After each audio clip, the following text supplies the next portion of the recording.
네, 옆에 믿음이 강한 우리 묵상 간증입니다.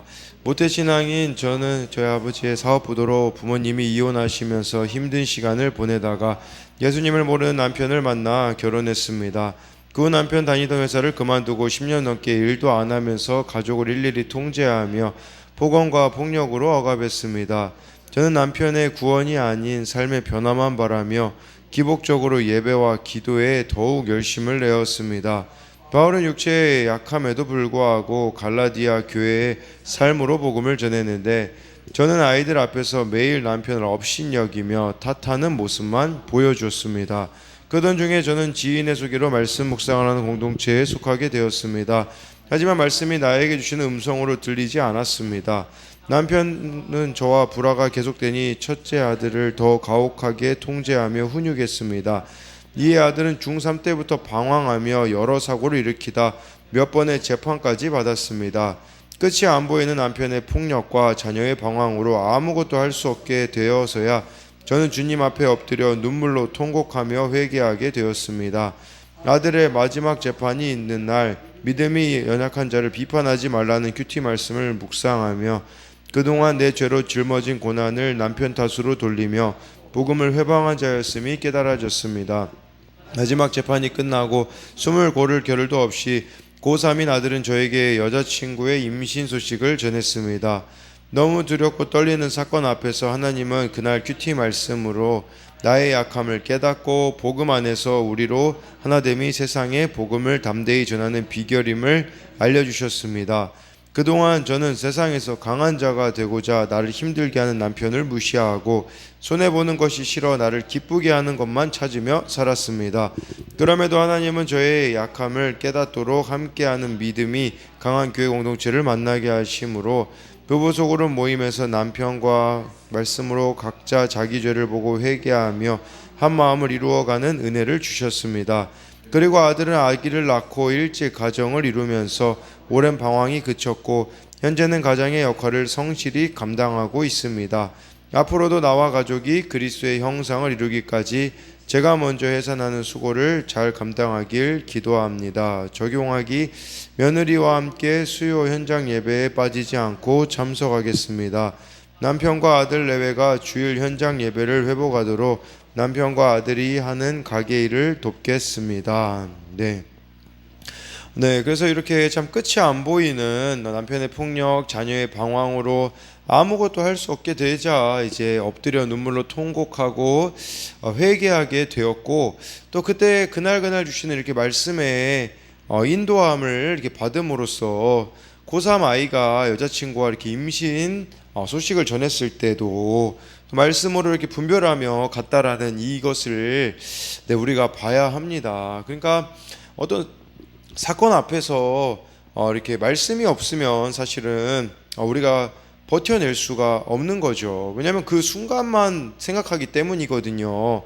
근데 그 말씀을 보고 인도함을 따랐을 때 오히려 이 아들이 그 아기를 낳게 되어지는 거, 일찍 가정을 이루는 것이 오히려 방황을 그치게 만드는 또 이렇게 사건이 되었다라는 것을 보여주고 있습니다. 그래서 정말 말씀의 인도함을 받는 것만이 이렇게 진정한 회복을 이루어준다라는 것을 잊어서는 안 되겠죠. 오늘은 이 갈라디아서 4장 12절부터 20절까지인데요. 12절에 형제들아 내가 너희와 같이 되었은즉 너희도 나와 같이 되기를 구하노라.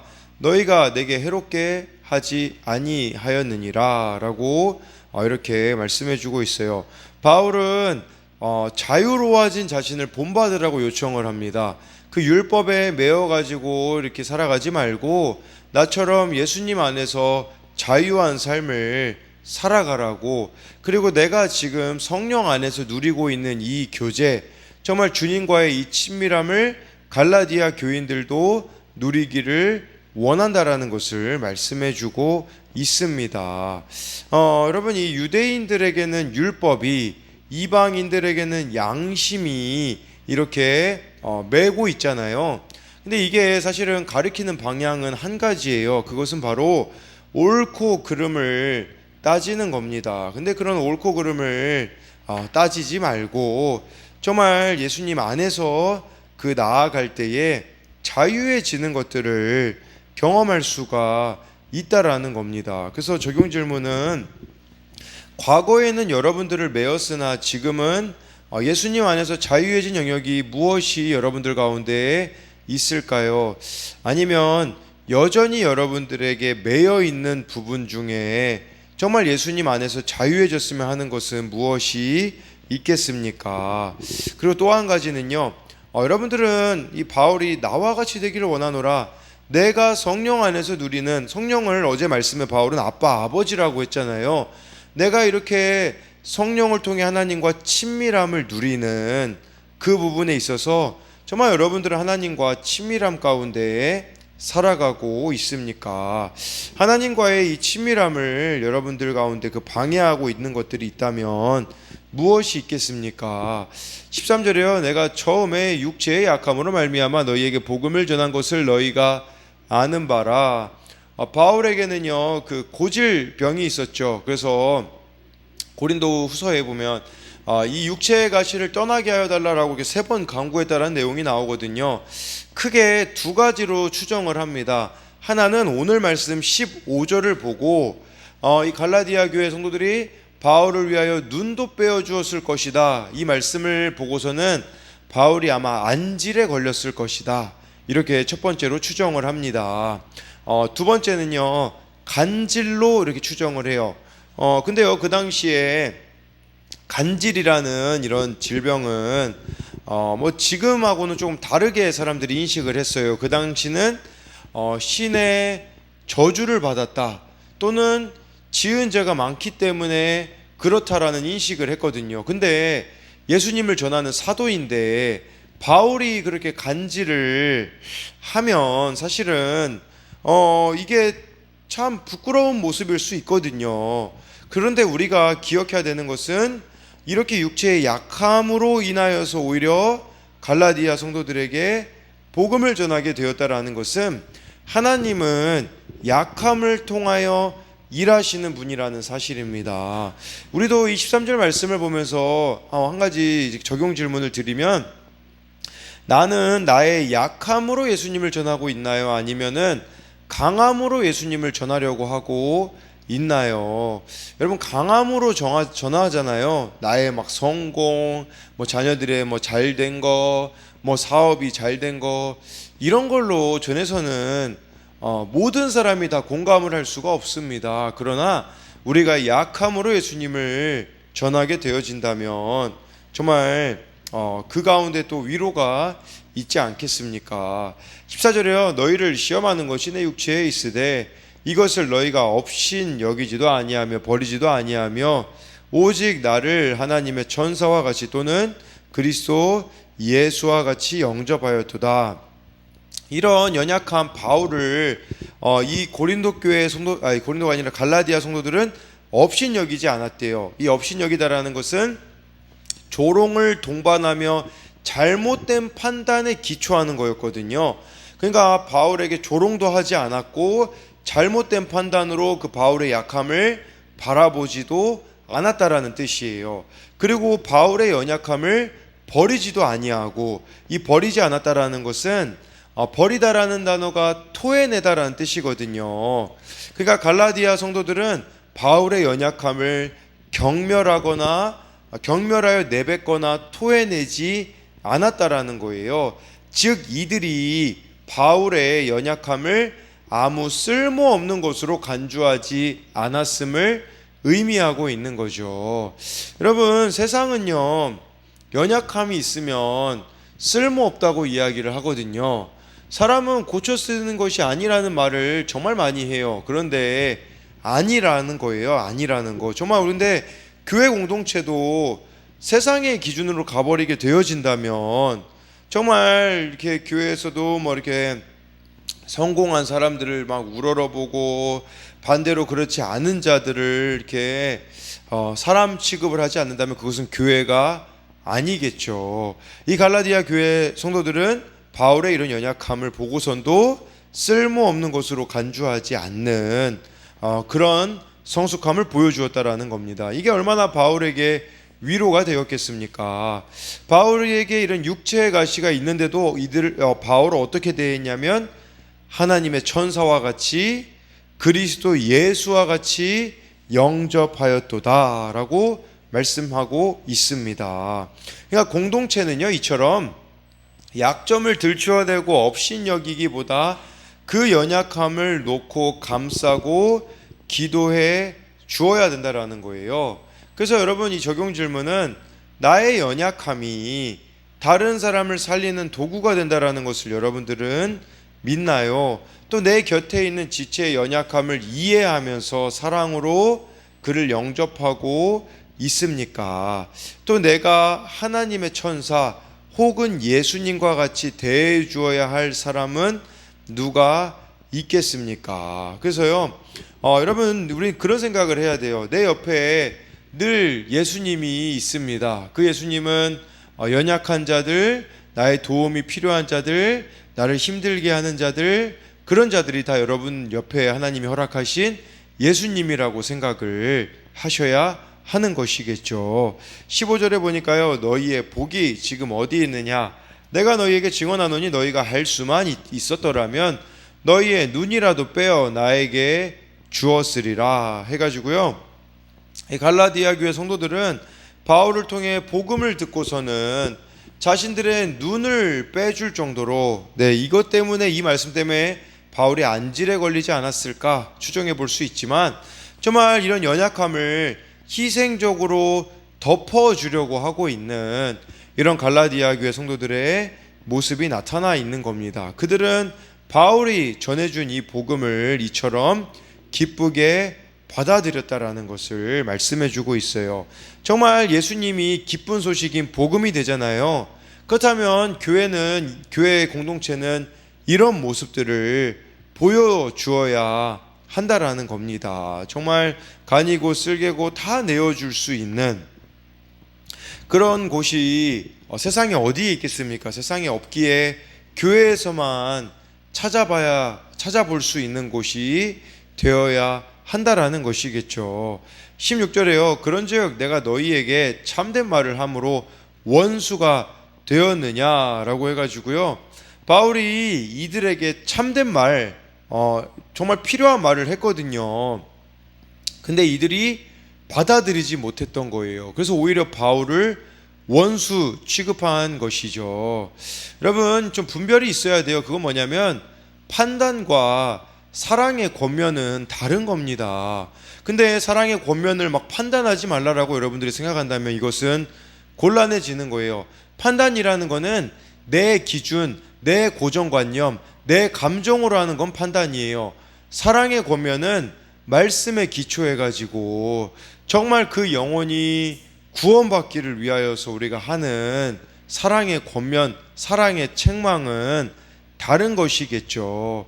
여러분, 그렇기 때문에 좋은 말만, 위로해 줄 수 있는 말만 해서는 안 된다라는 거겠죠. 정말 그 사람의 구원을 위하여 기도하며 사랑으로 권면해 줄 수 있어야 한다라는 겁니다. 어제 어느 목사님 설교를 듣는데 그런 이야기를 하시더라고요. 목사의 이 사명은 설교 잘함이 아니다. 목사의 그 사명은 천국 보내는 거, 구원받게 하는 거다라고 이렇게 이야기를 하시는데, 참 그게 맞다라는 생각을 또 어제 했던 부분 중에 하나가, 또 이 깨달음이 참 정말 저도 변화로 좀 이어져야 될 부분인 것 같아요. 그래서 정말 목사로서 제가 아이들에게도 또 해줘야 되는 것도, 참 이렇게 자꾸 놀아주는 거에서만 이렇게 그쳐 있는 저의 그런 모습들을 생각해 보게 되어지더라고요. 정말 그 가운데 전도한다고 놀아주고 있지만 그 자리에서도 또 예수님을 전할 수 있는 기회인데, 그런 것들은 다 아이들이 불편하게 생각해야 할 거라고 생각하기 때문에 외면하려고 하고 있는 제 모습을 보게 되더라고요. 그래서 정말 우리가 구원이 목적이 되어서 누군가에게는 이렇게 사랑의 책망도 해줄 수 있어야 되고, 반대로 우리도 이것을 수용할 수 있어야 돼요. 누군가가 이 교회 공동체에서 여러분들에게 참된 말을 할 때에 원수라고 생각하지 마시고 그거 가지고 하나님께 나아가 보세요.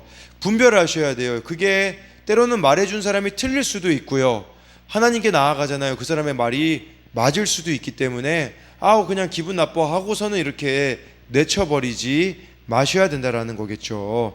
그래서 16절 적용 질문으로 내가 사랑으로 품으며 권면해 주어야 할 사람은 누가 있을까요? 반대로 나는 상대방의 권면을 잘 수용하는 편입니까? 17절에요. 그들이 너희에게 대하여 열심을 내는 것은 좋은 뜻이 아니요 오직 너희를 이간시켜 너희로 그들에게 대하여 열심을 내게 하려 함이라. 왜 이들이 지금 바울과 관계가 틀어지게 되고 또 바울이 전하는 이런 말씀을 듣지 않고 원수가 된 이유는 바로 이 갈라디아 교회에 이렇게 침투한 거짓 교사들 때문에 그렇다라는 겁니다. 이 거짓 교사들이 자꾸 할례 받으라고 하고 율법으로 돌아가라고 하는 그들 때문에 바울과 이들 사이가 이간질을 이렇게 그들이 시켜놨기 때문에 이렇게 바울의 말을 듣지 않게 되어졌던 것이겠죠. 이들의 열심은 사욕을 좇는 열심이었고요. 핵심은 사람들이 자신을 좇는 것이었었어요. 그러니까 이런 거짓 교사들의 목적은 사람들이 자신을 좇게 만드는 거예요. 근데 우리도 사역의 핵심 목적은 자꾸 사람이 돼서는 안 돼요. 사람들이 나를 인정해주고 나를 쫓아오는 게 아니라 예수님을 정말 인정하고 예수님을 좇을 수 있도록 만드는 것들이 우리들의 사역의 목적이라는 거겠죠. 또 한 가지 생각해 봐야 되는 것은요, 바울과 갈라디아 교회 성도들의 모습을 통해서 영적 지도자와 교인의 관계는 사랑의 관계로 묶여 있어야 된다라는 거예요. 근데 많은 교회들이 정말 목회자와 성도들의 관계가 묶여지지 않잖아요.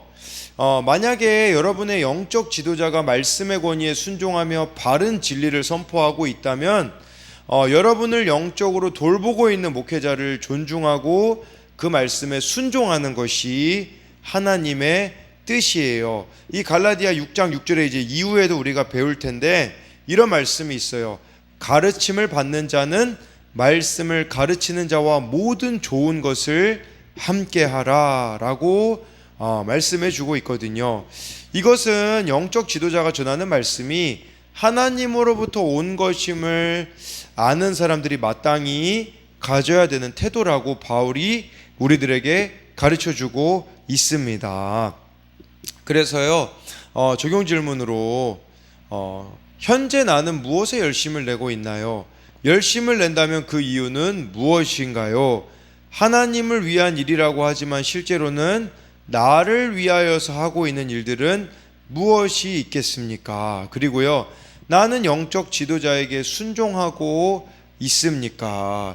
그래서 참 영적 지도자와의 관계가 좋지 않으면 말씀이 또 들려지지 않게 되어진다라는 것을 또 우리가 생각해 볼 수가 있는 겁니다. 그리고요, 또 한 가지는 정말 필요한 말인데 들어야 되는 말인데 그거 듣기 싫어서 이렇게 관계가 틀어지는 경우들도 참 많이 있습니다. 18절에요. 좋은 일에 대하여 열심으로 사모함을 받음은 내가 너희를 대하였을 때뿐 아니라 언제든지 좋으니라.